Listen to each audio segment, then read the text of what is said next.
And we are live. Welcome, mystery and thriller fans. I'm your on-air host, Sara DiVello, and I am so excited to host critically acclaimed, award-nominated Oxygen Book Club Pick of the Month, Julia Dahl, here to tell us all about her brand new, red-hot new book, The Missing Hours, fresh off a rave review from the New York Times this weekend. Julia, welcome to Mystery and Thriller Mavens. Tell us about this book. Thank you so much. The Missing Hours is a thriller, and it's dark, but it's really fast paced. It's about a young woman, a college student, who wakes up and she knows that something really bad has happened to her, but she doesn't have any memory of it. And it is the story of what she does and what happens to all the people around her in the wake of this awful incident. Oh my gosh. So timely and timeless. So Julia, I want to get into every single detail of your research, of the inspiration, of everything related to this book. But first, I just want to welcome all of our friends who are watching on Facebook, who are watching on YouTube, who are watching on my channels, who are watching on Murder by the Books channels. Welcome, welcome, welcome, everybody. If you've been here before, you know how this goes. And if you're new, welcome. Here's how it goes. Every week for Mystery Monday, because you know Mondays can be murder, I give you my hand-picked featured authors. And y'all, I got to toot my horn. I can pick them. And you get to ask them anything. So ask this incredible journalist turned critically acclaimed author about her writing process. Ask her about her book. Ask her about her characters, her research, anything you want to know. This is the place. Get it going in the comments, whether you're watching on YouTube or Facebook or anywhere. I'll see your comments. I'll get it right over to Julia. This is your time. This is your chance to ask our author anything. So get it going.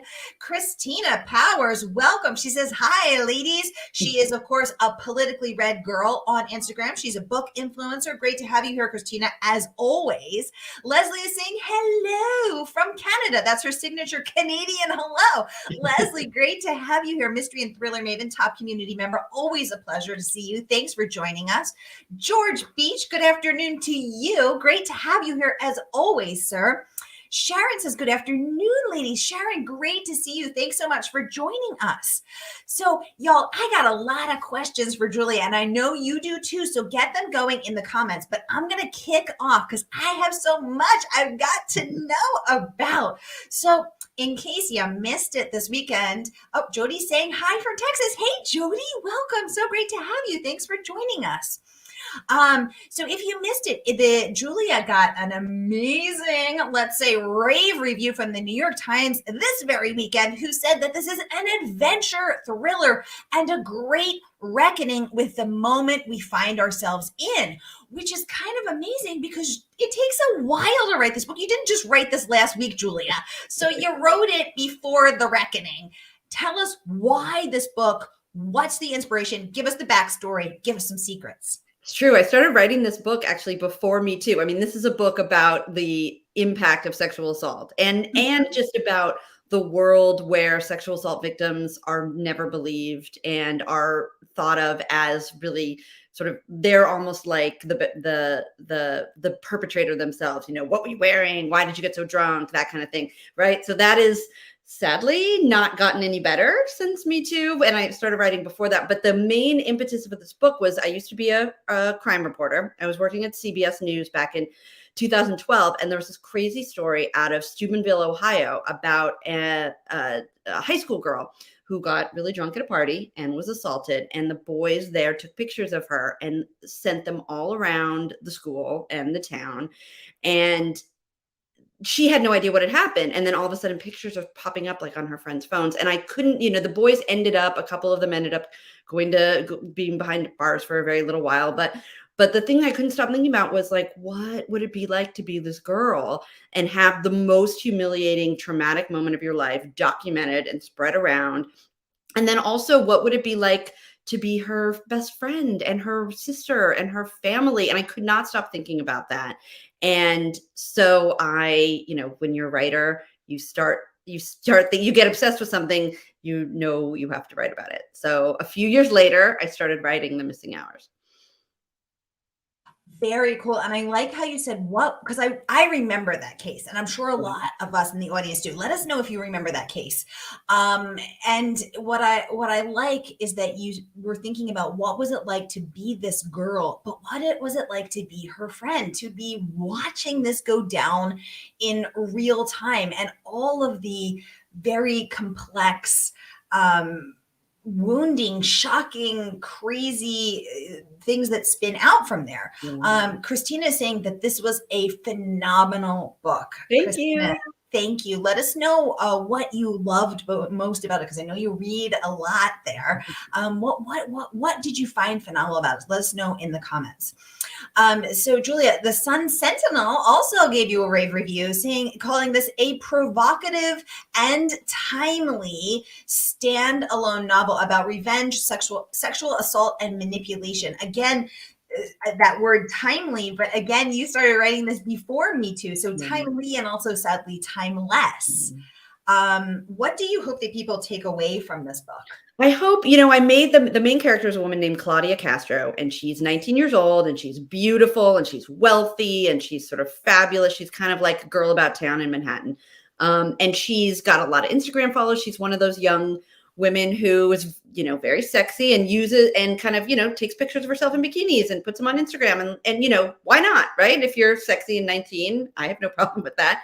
But she recognizes that immediately after what has happened to her, she wakes up and she knows she's been assaulted. She realizes, like, nobody's going to feel sorry for me. They're all just going to be like, you got drunk, too bad. What were you wearing? And I realized that that's the kind of thing that has always happened. And I mean, I hope not will always happen, but I sensed when I started writing about it in 2016 that it was not going to go away. I remember when Me Too happened, I was like, oh, wow, maybe we'll have some kind of reckoning here. Maybe I'll change the story. And the story just sort of stayed the same. It's really sad. And I wanted readers to make it a little bit difficult to like Claudia, because so many, most people are not the perfect victim, right? Most of us are not, saints, but you don't have to be a saint to deserve justice. And I really wanted readers to look at Claudia and maybe criticize her rightfully for some of the things she does and the way she behaves, but still recognize that she did not deserve what happened to her, and she deserves to get some kind of justice. And I think that there's too much of that. Well, if she got drunk or if she wore this, that, what did she expect? But I really wanted to challenge that with this book. That is so important, because I keep noticing, in spite of the fact that we're all working with our wokeness, we still tend to think those thoughts, and we see that a lot. I'm trying to notice that more and more. So thank you for diving right in and addressing that. Christina's saying she liked the book because it stood out to me with her character-driven angst, where she was fed up and wanted a different narrative. Julia, your response? Yeah, I mean, the sad thing about what Claudia recognizes right after she realizes that she's been assaulted is that she's not like, going to the police is not really probably going to help her. That, they'll sort of critique her and nothing, she's not going to feel justice. And so but she's not going to just like bow down and feel sad about it for the rest of her life. She sort of feels like, for better or for worse. I mean, I don't really recommend people do necessarily what Claudia does, but she wanted to change the story. And that was like, I almost thought I played with that for a title for this book. I really wanted her to sort of say, like, they are trying to make this their story, but it's my story. I'm taking back control of this narrative. Exactly as Christina said. I'm so glad you got that from the book, because that was really important to me. Yay, Christina, thanks for getting that. Leslie's saying our society is hugely flawed and still has yet to fix itself. Thank you for featuring this issue. Yes, absolutely. Leslie, great point. Christina adding, she was unlikable, but at the same time, I wanted a different narrative to her story. Again, Julia saying that you saying that you wanted to play with the idea of changing that narrative, and which I think is really fascinating. Leslie chiming in, we as women also tend to criticize other women when we should be allies. Yes, and there's a lot of reasons why we do that, in the sense of false scarcity, in this sense of competition, in this sense of if your entire worth is hanging on how you look, then you've got to really be on top of, that and how other women look. And there's a lot going on there. Really great point. Thank you, everyone. I'm just scrolling down, making sure I'm not missing anything. Julia, another one of the, I just want to let everyone know, I just learned myself, Oxygen picked your book as the Oxygen Book Club of the Month. Congratulations. So I'm popping the link in the comments. So for anyone who wants to continue the conversation with everyone else who's reading that book, pop over there. You can check it out. Really cool to see that. Congratulations.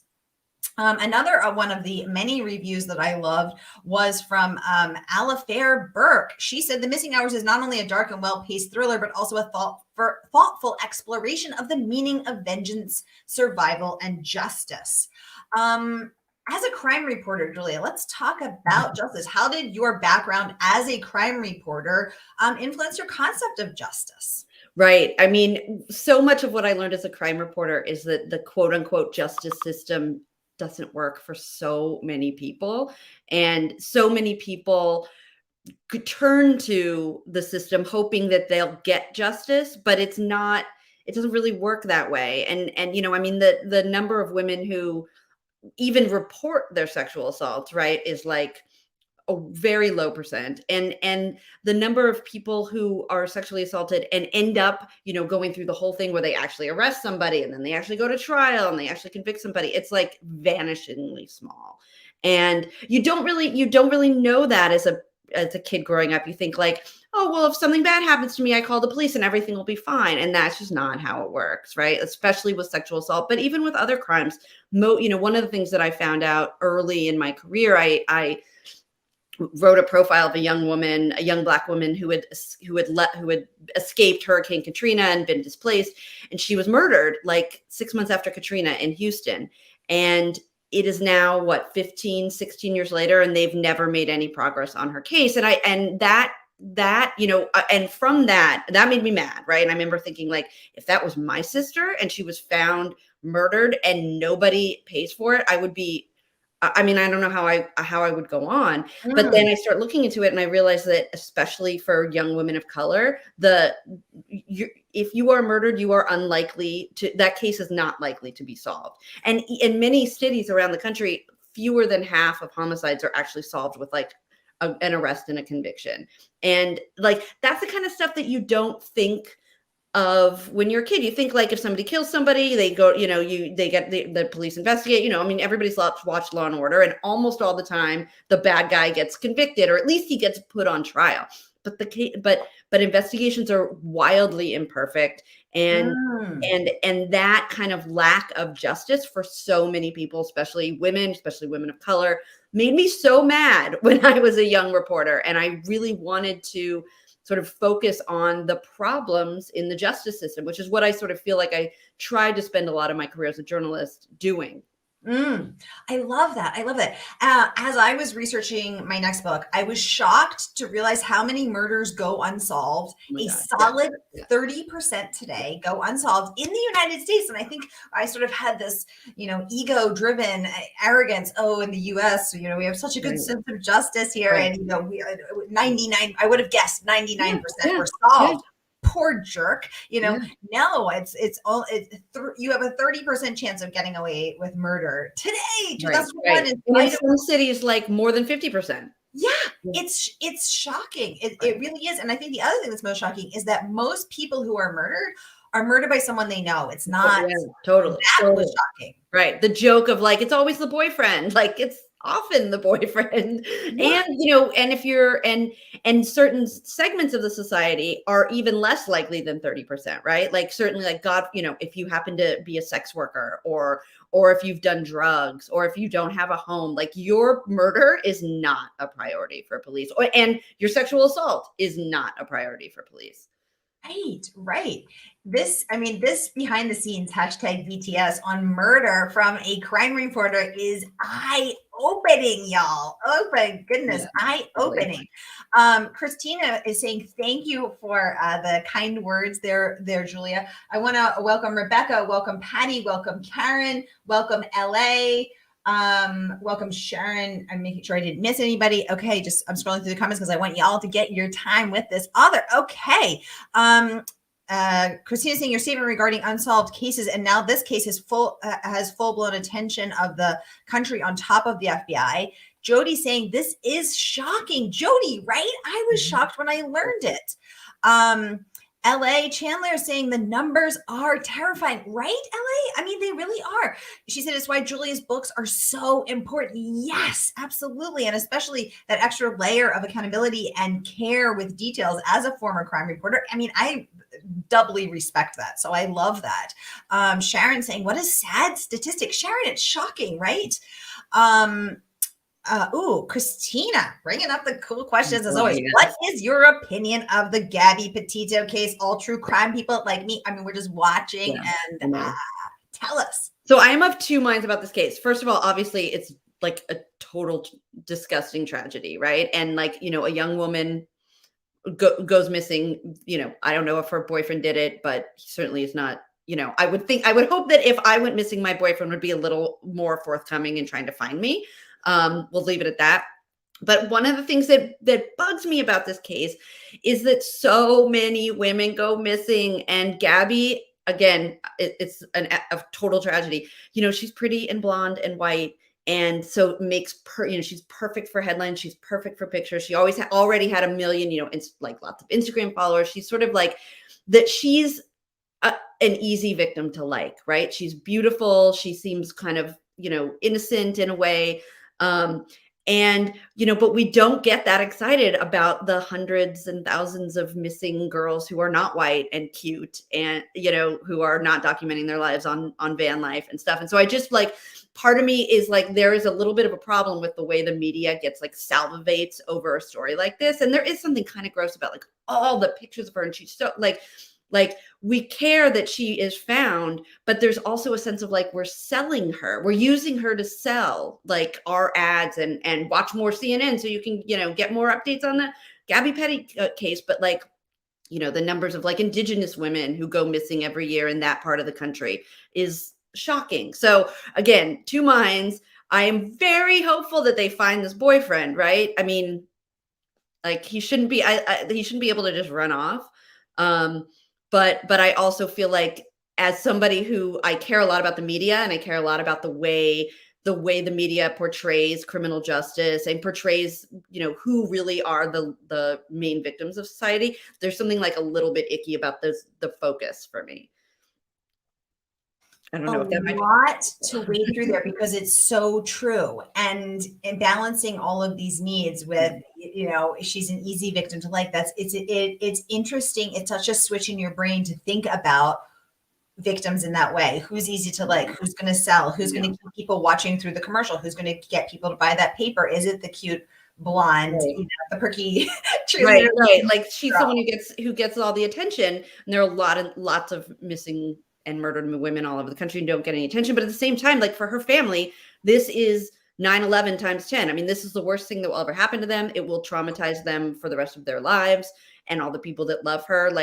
That is not to take away from the absolute tragedy of this. And I really hope that there's justice, right?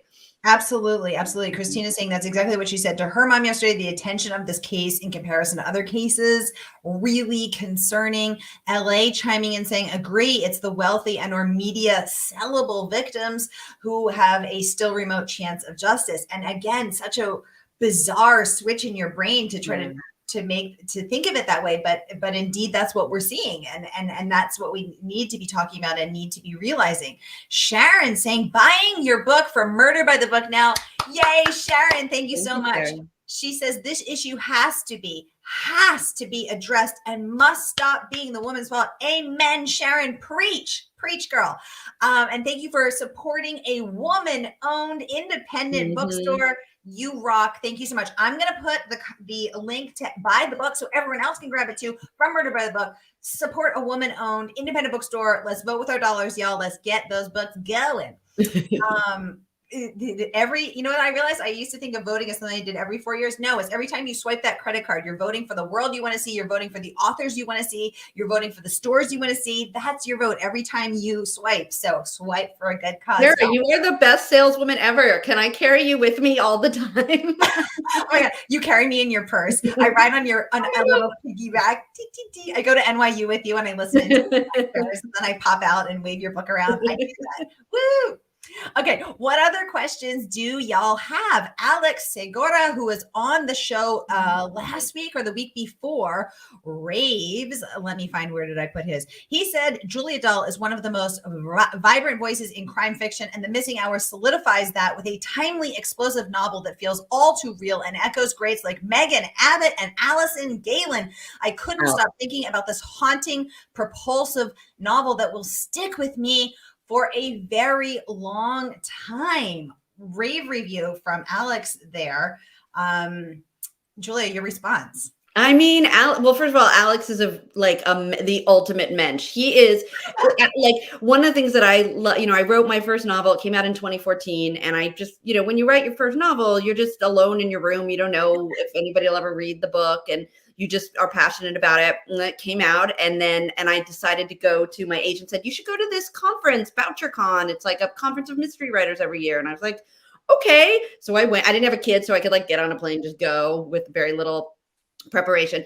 And it was the beginning of being part of this unbelievably warm and loving and supportive community of crime writers, people who write about basically the worst of human nature, but maybe are some of the most warm, wonderful, big-hearted people I've ever met. I mean, there's no sense in this community, and Alex is the perfect example of this. He's a fantastic author of multiple genres. Let's also talk about that. Not only does he is he working on comic books, but he writes amazing detective fiction, and he has a new novel coming up that brings together crime fiction and comic books, which I can't wait for. But there's no sense of competition in this world. It is absolutely rising tide lifts all boat. We support each other. We understand each other as authors. I have all these wonderful blurbs for this book. These are people who didn't have to spend the time to read it and say something nice. And they did because they are wonderful people. I mean, I like to think the book's decent too, but also it's just such a great community of people, and Murder by the Book is part of that, right? This is a bookstore that supports this community of people, and I love being part of it.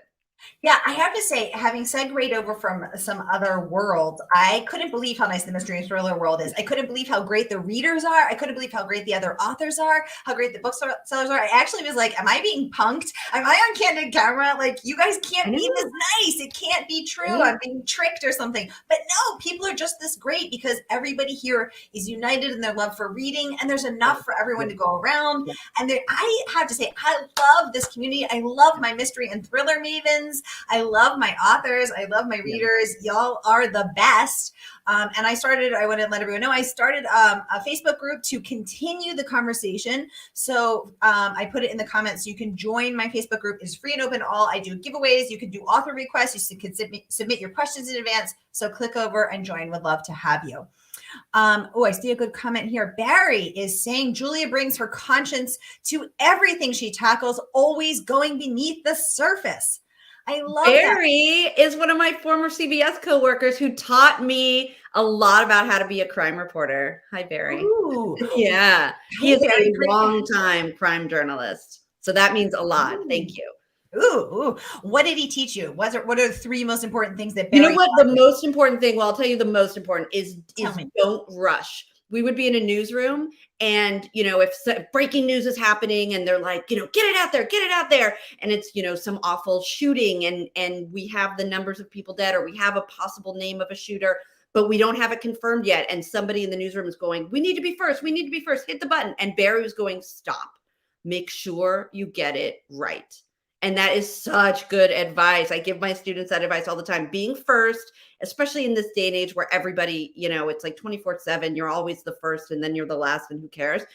Getting it right matters so much. Ooh, I love that advice from renowned crime reporter Barry Leibovitz. Y'all, Julia says he taught her what she knows. So, what an amazing thing. Barry, we're so lucky to have you here. Thank you for joining us. And Julia, thank you for sharing what Barry taught you, dropping those gems of wisdom. Okay. Christina would George is saying, go McKenna, go. Yes. Everyone buy from Murder by the Book. Christina would like to know any hints on the direction of your next work in progress. Definitely Megan Abbott vibes, who I hosted a few months ago. Oh, she's so great. Actually, there is it's funny when I haven't read The Turnout yet. I am in the middle of a billion. I have a TBR list that's ridiculous. But when I saw her posting about how there's a contractor in The Turnout, I have more of a handyman in my work in progress. All I'll say about it is that it takes place in a small river town, so kind of Hudson Valley, small town. It's good. But there's one of the main characters is a small town reporter, basically the only reporter at a newspaper. I really wanted to go back to writing about a reporter. I love reporters. I'm kind of thinking of the book as a mix of one of my favorite authors is Celeste Ng, who wrote Everything I Never Told You and Little Fires Everywhere. Yeah. So I'm thinking of this book as kind of Everything I Never Told You meets Mayor of Easttown, because it's also like a murder mystery, kind of gritty. But it's basically a small town, kind of a murder mystery, but also family drama, lots of secrets, lots of bad behavior, that kind of stuff. Lots of bad. It'll be a while. I am really just in the first 50 pages at this point, but I do have a decent outline, and I am so excited to get going on it. Ooh, well, we are here for the bad behavior. Okay, loving this. Okay, Sharon would like to know, is this based on a news story you heard about? Give us the skinny on that news story. On the work in progress? I think she meant, give us both. Okay, so the work in progress, there is I'm a huge fan, I'm sure probably many of you are too, of true crime podcasts, right? Okay. So one of my favorite, and this is another sort of weird Megan Abbott connection, is that I remember her saying that The Turnout at some level was inspired by the Dirty John podcast, which was this podcast where this awful guy was sort of scamming a bunch of women, right? And what she took away from that, or what the gem or the sort of crux that she created as part of her book, was the way the women really turned on each other in that book, not supporting each other and being really angry at each other and sort of thinking the worst. So there's another true crime podcast that actually I think is by the same company. It was called Over My Dead Body. And basically it's a story about a family where there's a murder in the family, and a lot of it's about custody of a child. There's child custody situations in my current book. So that I don't want to give too much away, but I'm now a mom. I have an almost 6-year-old boy, and I think the sort of drama, the love and drama and craziness of being a mom is something, and just parenthood and how you get mama bear about things is going to be something that's going to be part of the new book as well. I love that. And could you just tell us a little bit more about the story back in your crime reporting days that inspired or planted that seed in your forehead? The Stevenville case. I remember the case, and I don't know why that case stood out to me. But for those who don't, can you give us the skinny on that? Yeah. So that was back in 2012, and it was basically a house party. High school kids had a house party, and one of the girls there got passed out drunk, and she was assaulted, and the kids took pictures of her and passed them around all over the town. And, it all sort of came out. It was this very strange case in that the town really was covering the whole thing up. It was involving, football players on the state champion football team, and nobody wanted to get them in trouble. And the coach was involved. It was a huge it was the worst case scenario for that small town covering up for the athlete boys and not caring about Virginia, right? It was Ohio. Okay. Yeah. And so, that was a horrible case, but there were a lot of others in that time period that I was writing and reading about where basically young girls were victims of crimes, sexual crimes, and people were taking pictures and passing them around. And there's this and there's now a name for that called revenge porn. And it's basically, and there are laws in some places where like it is illegal to pass around stuff like that. But well, I mean, it's always been illegal if it was somebody underage, because that's considered child porn and stuff. But this idea, because social media and our phones are now, we all have video cameras in our pockets constantly, right? So it's so easy to take a picture of something awful and pass it around, and it's just like wildfire. It goes everywhere. And I reported on a lot of those cases. And then I also reported on a lot of just more without the video thing, but a lot of sexual assaults on college campuses. And a lot of women, I'm actually having a discussion with a woman who I interviewed, 10 years ago, who had been assaulted at the University of North Carolina, Chapel Hill. And she and another survivor got together and sued the university, because basically they said that they went to the university and they were like, I was assaulted. This guy like lives down the hall. What are you going to, I need help. I can't, I need to do something. And the university, was not, to their satisfaction, able to deal with it properly. And now this woman is getting a PhD. She's an activist. She's really made an amazing life and name for herself. And we're going to do an interview tomorrow. But there were just so many cases of college campus sexual assaults, which we all know. I mean, I think about, a lot of this book too came from my own experience when I was in college, and the early years after. I got way too drunk many times, where I needed help getting home.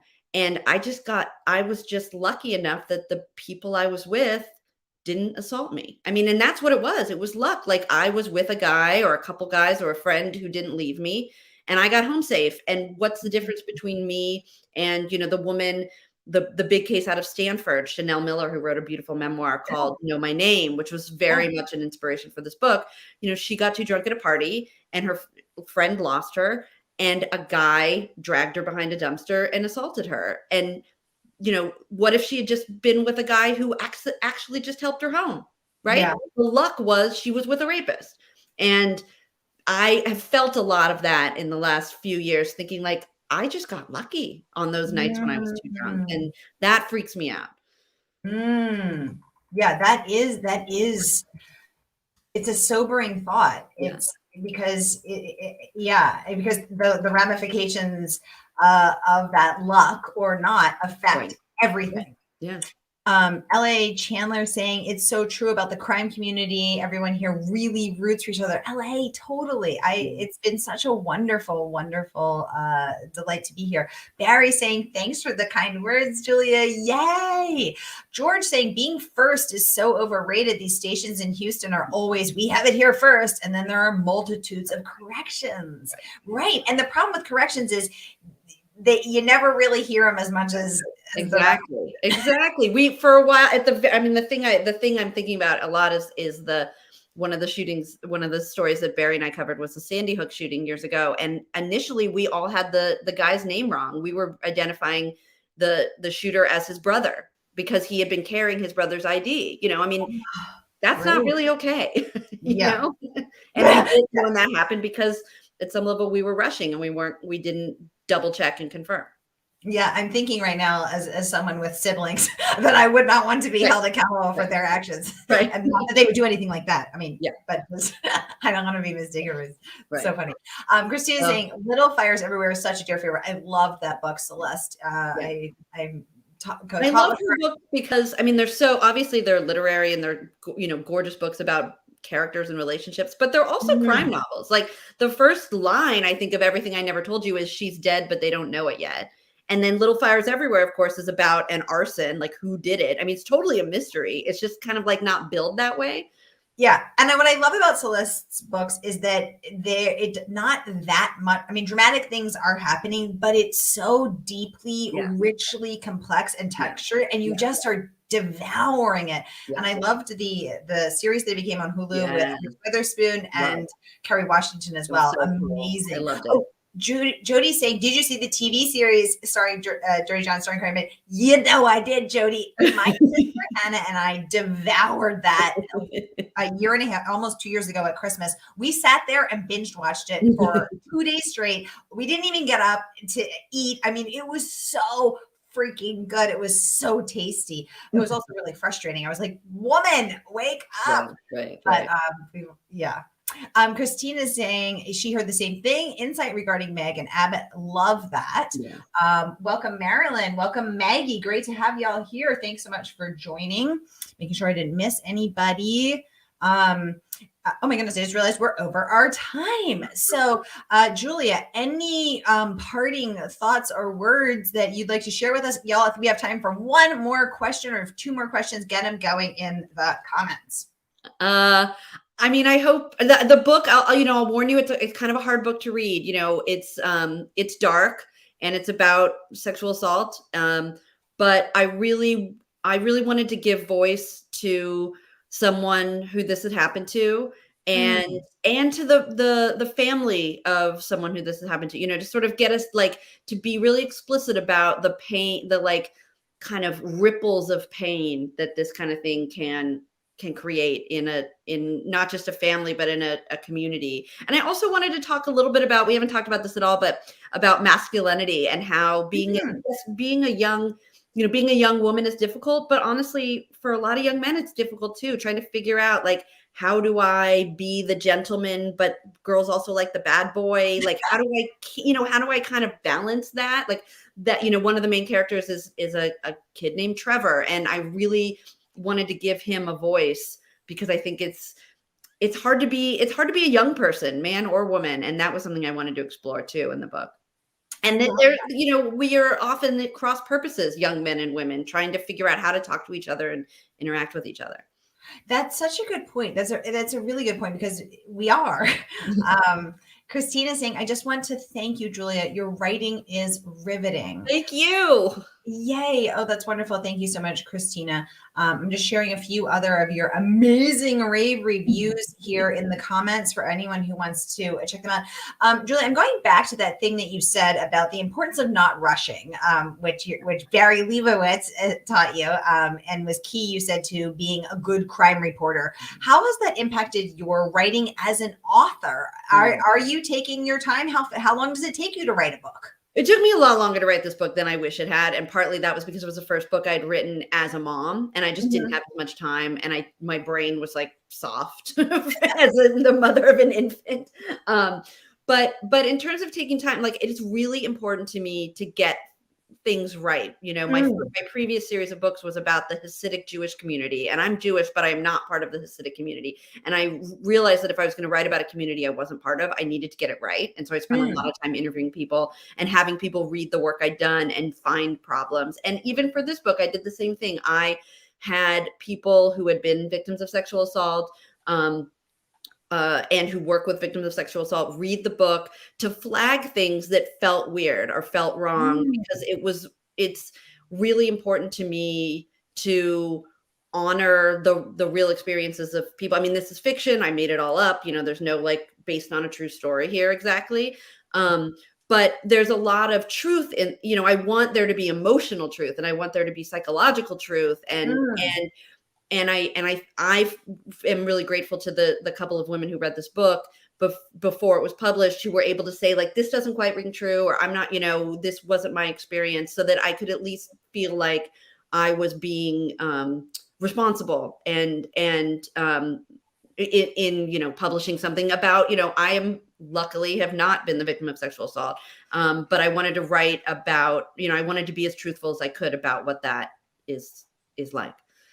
Would you say that your experience as a journalist deepened or intensified your need to get it right, to honor these stories? Yeah, totally. I mean, I do, every once in a while I'll read a novel and I'll be like, that's not right. And even though it's fiction, it undermines your sort of trust in the writer. If they're writing about something that you happen to know something about, some community or some place, and they get it wrong, it takes me out of the sort of suspension of disbelief that you have to have when you're reading a novel, right? It takes you out of that.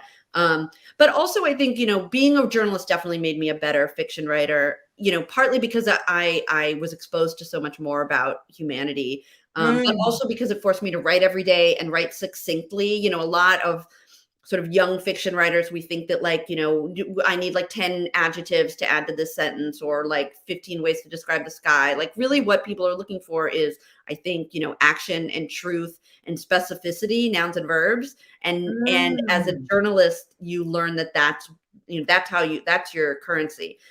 So I think I've become a better writer having been a journalist as well. I love that. The specificity, the brevity, and probably being able to write under deadline and to write very crisply and very to the point. Whereas I'm over here rambling away, just getting longer and longer.